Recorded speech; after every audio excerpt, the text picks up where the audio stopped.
ছোট্ট একটা কোরআনি আমলের কথা বলবো। দেখুন, সূরা আসর এটা প্রত্যেকেই পারেন। সূরা আসর ওয়াল আসর ইন্নাল ইনসানা লাফি খুসর ইল্লাল্লাযিনা আমানু ওয়া আমিলুস সলিহাতি ওয়া তাওয়াসাউ বিল হাক্কি ওয়া তাওয়াসাউ বিস সবর। এই যে সূরাটা আছে, এই সূরার ফজিলত কিন্তু অনেক। আপনি এই সূরাটা যদি মাত্র ৭০ বার আপনি পড়ে যদি আপনি ফু দেন, তাহলে যাদের তীব্র পেটে ব্যথা আছে তাদের পেটে ব্যথা ভালো হয়ে যাবে। ৭০ বার পরে যদি আপনি ফু দেন, পেট ব্যথা ভালো হয়ে যাবে কোরআনের বদৌলতে। তো আমি যে যে বিষয়টা বলবো এটা হলো, আপনি ওয়াল আসর ইনাল ইনসানা লাফি খুসর ইল্লাল্লাযিনা আমানু ওয়া আমিলুস সলিহাতি ওয়া তাওয়াসাউ বিল হাক্কি ওয়া তাওয়াসাউ বিস সবর। এই সূরাটা পড়বেন। পড়ার আগে আপনি এক গ্লাস পানি নিয়ে নিবেন। ১ গ্লাস পানি অথবা ১ জগ পানি নিয়ে নিলেন। ১ জগ পানি নেওয়ার পরে বা ১ গ্লাস পানি নেওয়ার পরে আপনি এখানে এক জায়গায় পাক জায়গায় বসবেন। আগে দুরূদ শরীফ পড়ে নিবেন ১ বার বা ৩ বার। দুরূদ শরীফ পড়েন। যেকোনো দুরূদ শরীফ আপনি পড়লে হবে। সবচেয়ে ছোট দুরূদ হলো সাল্লাল্লাহু আলাইহি ওয়াসাল্লাম। আপনি পড়লেন, পড়ার পরে আপনি ২১ বার পড়বেন।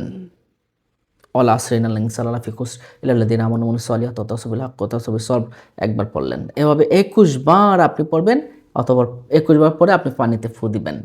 আর ওই পানিটা যদি আপনি চেহারায় ধৌত করেন অথবা গোসল করেন। হ্যাঁ, চেহারায় ধৌত করলে হবে, অথবা গোসলের সময় গোসলের মাঝে গোসল দেয়া গোসল করবেন।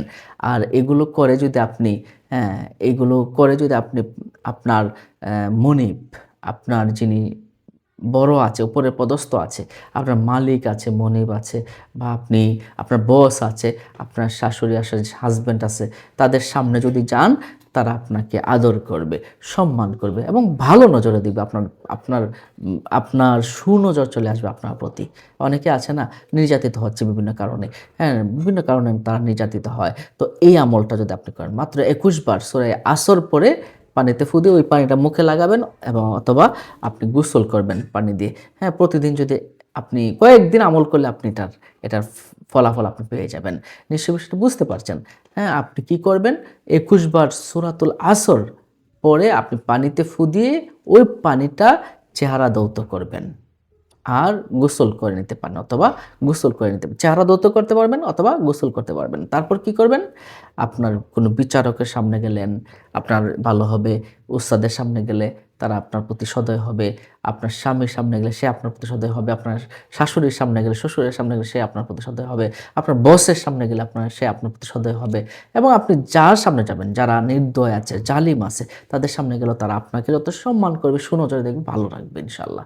এটা একটা পাওয়ারফুল আমল। নিশ্চয়ই সেটা বুঝতে পারছেন। অন্যান্য সবাইকে জানাতে শেয়ার করে দিন। এমন ধরনের ভিডিও পেতে আমাদের সাথে থাকুন।